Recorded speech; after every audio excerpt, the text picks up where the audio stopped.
ఈయన ఈయనతో పాటు ఇంకెవరో ఒకరితో టాయిలెట్కి వెళ్ళి బయటకు వచ్చారు. వచ్చేసరికి మాకు గన్ షాట్స్ వినబడ్డాయి. ఆడవాళ్ళ ముగ్గురికి బొట్లు తీసేయమని చెప్పాను. బొట్లు తీసేసి అల్లా అల్లా అనుకుంటూ రండి అంటే అల్లాహు అక్బర్ అనుకుంటూ కిందకు దిగుతున్నాం. తల తిప్పలేదండి భయానికి. చెట్టు చాటు నిలబడిపోయి అలా ఉండిపోయాను. కానీ ఆయన షూట్ చేసినప్పుడు ఆ చెట్టు బెరడు మా వరకు అయితే ఎగురు వచ్చిందండి. 6 వెనక్కి రావాల్సింది, ఒకళ్ళని అక్కడ అప్పు చెప్పేసి వచ్చేసామండి టెర్రరిస్టులకి.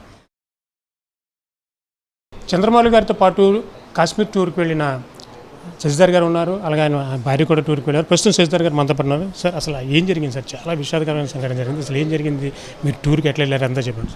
మేము 18వ తారీఖున ఇక్కడ బయలుదేరి వెళ్ళండి. వారం రోజుల ప్రోగ్రాం.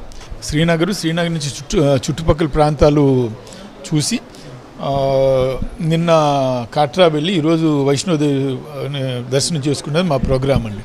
సో శ్రీనగర్, గుల్మార్గ్, సోనామార్గ్ అని 3 ప్రాంతాలు చూసాండి. ఈ 4వ రోజు పహల్గాం ప్రోగ్రాం పెట్టుకున్నాం అండి.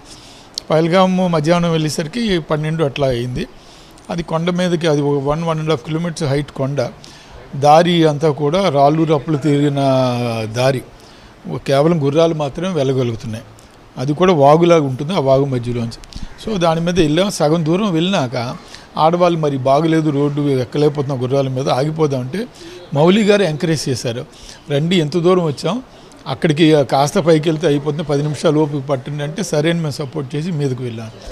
వెళ్ళి 5 నిమిషాలు వెళ్ళగానే అక్కడ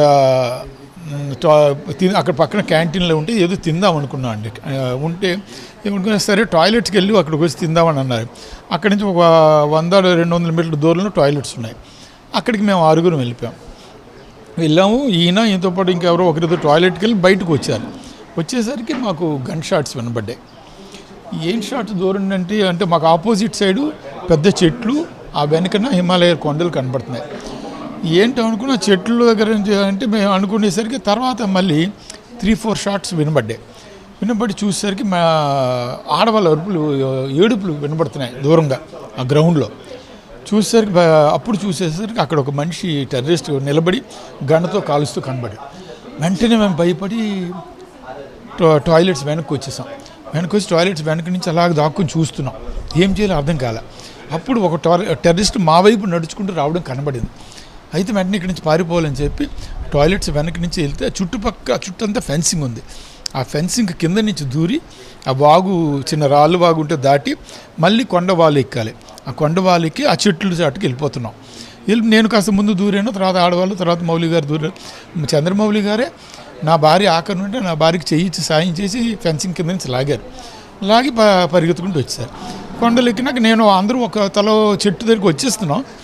ఇంతలో నేను వెనక్కి చూసేసరికి నా భార్య ఇంకొక శశి గారు కలిపి ఒక చెట్టు చాటును కనబడ్డారు.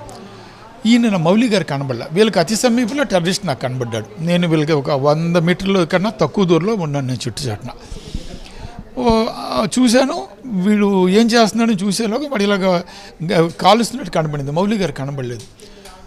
ఆడవాళ్ళ వైపు 2 అడుగులు వేశాడు. చూసి మళ్ళీ వెనక్కి వాడి వెళ్ళిపోవడం అది చూశానండి. అలా చూస్తూ ఉండిపోయాను. కానీ మౌలి గారిని కాల్చారనే సంగతి నాకు తెలియలేదు. కానీ నా భార్య, ఆమె చూశారట. నా భార్య అనుకున్నారు తప్పించుకోవడం కోసం ఆయన పడుకుండిపోయారు, టెర్రరిస్ట్ని పడుకుండిపోయారు అని అనుకున్నారు. ఇంతలో వాడు అటు వెళ్ళిపోయాడు. ఇంకా గన్ షాట్స్ వినపడుతున్నాయి. మేము ఇంక మరి లాభం లేదు, ఇక్కడ ఉంటే నెమ్మదిగా దిగిపోతున్నాం. అప్పుడు నాగమణి గారు, మౌలి గారి భార్యము, మౌలి గారు అంటే ఆయన ఉన్నారండి, వెనక్కి ఉన్నారు కూడా, వస్తున్నారు, మన నెమ్మదిగా ముందుకు దిగుదాం, ఎవరైతే కాస్త దిగుతాం. ఎందుకంటే ఇంకా మీదనే గన్ షాట్స్ వినబడుతూనే ఉన్నాయి. పైనుంచి ఒకరిద్దరు ఇంకా వెనకని వచ్చిన వాళ్ళు పదండి ఇక్కడ ఉండగానే అంటున్నారు. అందువల్ల మేము కిందకి ఆ రాళ్ళలోని రప్పల్లోని అన్ని ఇదులు నడవలేక నీటిలోని పడుతూ లేస్తున్నాం. మాకు చేతులు వణికిపోయి, గుండె దడ పెరిగిపోయి, నా మిస్సెస్కి మోకాలు నొప్పులు, అడుగులు సహకరించట్లేదంటే చేస్తూ ఉన్నాం. వీళ్ళేమో హరే రామ హరే కృష్ణ అంటుంటే అలా అనొద్దు అని చెప్పి వాళ్ళకి ఆడవాళ్ళ ముగ్గురికి బొట్లు తీసేయమని చెప్పాను. బొట్లు తీసేసి అల్లా అనుకుంటూ రండి అంటే అల్లాహు అక్బర్ అనుకుంటూ కిందకు దిగుతున్నాం. ఎందుకంటే ఆ చుట్టుపక్కల ఉన్న వాళ్ళందరూ ముస్లిమ్సే. ఎవరు టెర్రరిస్టు ఎవరు కాదో తెలియని పరిస్థితి. సో కానీ అక్కడ వాళ్ళ లోకల్ పీపుల్ చాలా కోఆపరేటివ్గా ఉన్నారు. వాళ్ళు వచ్చి సాయం చేస్తున్నారు. మాకేమో మేము నడవలేకపోతే చేతులు సాయం ఇచ్చి చేశారు. నా భార్య ఒక దగ్గర కాళ్ళు దిగబడిపోతే వేరే ఆయన వచ్చి సాయం చేసి తన భుజాల మీదకి ఎక్కించుకొని కొంత దూరం తీసుకెళ్ళి అక్కడ కూర్చోబెట్టాడు. పాప అందరూ వాళ్ళంతా కోఆపరేటివ్గా ఉన్నారండి. వాళ్ళని చూస్తే మాత్రం లోకల్ పీపుల్ వాళ్ళు ఎగ్నిస్ట్ ద టెర్రరిస్ట్. ఏమర్థమైంది సార్ మౌలి గారితో వాళ్ళు కాల్పులు జరిపిన వాళ్ళు మాట్లాడుతున్న మీకు చూస్తున్నప్పుడు ఏమర్థమైంది? నాకు మాట ఏమీ వినపడలేదండి. చూశాను 2 సెకండ్లే వాడు అక్కడ కనబడటం, ఇలగిలగా అంటం, కాలుస్తున్నట్టు. కానీ మళ్ళీ వాడు 2 అడుగులు వీళ్ళ వైపు వేసి ఆడవాళ్ళ వైపు మళ్ళీ వెనక్కి వెళ్ళిపోవడం కనబడింది. మా దగ్గర ఏమీ మాట్లాడలేదండి. వాళ్ళు లోపల గ్రౌండ్లో మిగిలిన వాళ్ళ దగ్గర మాట్లాడారంట. అక్కడ ఆడవాళ్ళతో మాట్లాడారు, మగవాళ్ళని కాల్చేశారు, ఆడవాళ్ళతో మాట్లాడారట. ఆడవాళ్ళు కూడా కొంతమంది మమ్మల్ని కూడా కాల్చి మిమ్మల్ని కాల్చి అన్నారట అవన్నీ. అదే అండి, 2-3 ఫ్యామిలీస్ మాకు అప్పుడు చెప్తున్నారు. ఆమె కొడుకుతో ఉంది, నా భర్తను నా కళ్ళెదుటి చంపేశారు, 3 షాట్స్ పేల్చారు, చనిపోయారు. ఆయన చనిపోయినాక మరి నేను ఎందుకు బతకాలి, నన్ను చంపేయండి అని పాప అడిగింది ఆవిడ. అయితే మేము మిమ్మల్ని చంపము, మేము బాలూరు బచ్చంకు మారేంగతో మీరు వీడియోస్ తీసి మా మీద దుష్ప్రచారం చేస్తారు, మేము చెయ్యం, మీరు ఓట్లేసి మోడీని గెలిపించారు కదా, మోడీకి చెప్పండి అని అన్నారట. వాళ్ళు చెప్తున్నారు ఆ మాట. జరిగి మళ్ళీ నార్మల్సీకి మీరు రావడానికి మీకు అక్కడ ఇది జరిగిందని అర్థం అవడానికి మీకు ఎంత సమయం పట్టింది సార్ ఇదంతా? మాకు అంటే క్రిందకు 4 ఆ టైంకి క్రిందకు వచ్చామండి. వచ్చి ఆ తర్వాత 2-3 అవర్స్ అక్కడ పోలీసులు అది అంతా తిరుగుతూ ఉండగా నా భార్యకి అయితే నిన్నటి వరకు ఆవిడకి తేరుకోలేదు, గుండె దడ వణుకు తగ్గలేదు. నేను కొంతవరకు కొద్దిగా తర్వాత తేరుకొని అందరికీ అధికారులను కలవటం, వాళ్ళకి చెప్పటం, ఇలా ఫలానా దగ్గర ఉన్నారు చూడాలి, హెల్ప్ చేయాలని అడగడం అన్నీ నేను చేశానండి. సో నాకు ఒక 3-4 అవర్స్ పట్టిందండి. నేను కొద్దిగా బట్ ఆ లోపల ఉన్న టెన్షను అవన్నీ అయితే ఉన్నాయండి. ధైర్యం తెచ్చుకొని మరి ఈయన ఎక్కడున్నారు ఏంటి తెలియాలని పదే వెళ్తూ ఉన్నాను. ఆఫీసర్స్ దగ్గరికి అడుగుతూ ఉన్నా. వాళ్ళు ఉండండి, అరగంట ఆగండి, గంట ఆగండి అంటూ ఉన్నారు. రాత్రి 10 గంటలకి మమ్మల్ని పిలిచారు, రండి మీరు పోల్చాలి అని పిలిచారు. సో వెళ్ళినప్పుడు ఐడెంటిఫై చేద్దామని వెళ్ళినప్పుడు ఆయన రెడ్ జాకెట్ వేసుకున్నారు. రెడ్ జాకెట్ వేసుకున్న మనిషి ఉండకూడదని కోరుకుంటూ వెళ్ళామండి. మీరు మొట్టమొదటిసారి అక్కడ తుపాకీ కాల్పులు విన్నప్పుడు అప్పుడు పరిస్థితి ఏంటి ఒకసారి వివరించారు? పరిస్థితి ఏంటి అంటే మాకు అసలు ప్రమాదం అనేది మాకు అర్థం కాలేదండి, రిసీవ్ చేసుకోలేదు, షాక్ అయిపోయి ఉన్నామండి. ఈయనకైతే మాత్రం ఫస్ట్ అర్థమైందండి, మా హస్బెండ్కి ఫస్ట్ అర్థమైంది ఇక్కడ చాలా ప్రమాదం ఉంది, మనం ఇక్కడి నుంచి అర్జెంటుగా వెళ్ళిపోవాలి అని నేను చెప్పారండి. ఎక్కడికి వెళ్ళాలో కూడా మాకు అర్థం కాలేదండి. బాత్రూమ్ దగ్గర నిలబడిన వాళ్ళు వెనక్కి దాక్కున్న వాళ్ళము ఒక టెర్రరిస్ట్ మా వైపు వస్తున్నాడని ఈయన చాట్ నుండి గమనించారు. ఈ ప్లేస్ కూడా సేఫ్ కాదు, మనం ఇక్కడి నుంచి తప్పించుకోవాలి అని ఈయన చెప్పారు. అది ఇటు పరిగెడతామండి, ప్లేస్ లేదు, వాళ్ళు దారిలోనే వాళ్ళు ఉన్నారండి. ఆ వెనక వైపు చూస్తే ఒక ఫెన్సింగ్ ఉందండి. ఈ బాత్రూమ్ మెయింటైన్ చేసిన అబ్బాయి ఆ ఫెన్సింగ్ కింద దూరిపోయి తప్పించుకున్నాడండి. అది దారి రండి మనం అటే వెళ్ళాలని ఈయనేమో తీసుకెళ్ళారండి. ఆ కింద నుంచి దూరి వెళ్ళామండి. నేనే ఆఖరిని ఉండిపోయానండి, మాలో ఉండిపోతే నాకు మౌలి గారు హెల్ప్ చేశారండి. నాకు టెన్షన్కి వణికిపోయి నిలబడలేకపోయానండి. ఆ కింద నుంచి ఎలా దూరానో నాకే తెలియదు, నాకు నీపోయానండి, దూరలేకపోయాను. నన్ను బలవంతంగా కిందకి ఉంచి లాగారు అండి, లేచి నిలబెట్టారు. మౌలి గారు నిలబెట్టరా, నేను నిలబడలేకపోతున్నానంటే ఆయనే నన్ను నిలబెట్టారండి. ఆ కింద ఏదో ఫోన్ పడిపోతే తీసుకొని ఆయన చేతిలో పెట్టానండి, అంతే. ఆ తర్వాత ఆయన ఒక పక్క పరిగెట్టారు, మేము ఒక పక్క పరిగెట్టేసామండి. నేను ఇంకొక ఆవిడ, మా టూర్లో ఆవిడ కలిపి మా ఇద్దరం ఒకవైపు అయ్యామండి. ఈయన అంతకంటే 100 అడుగుల దూరంలో ముందున్నారండి.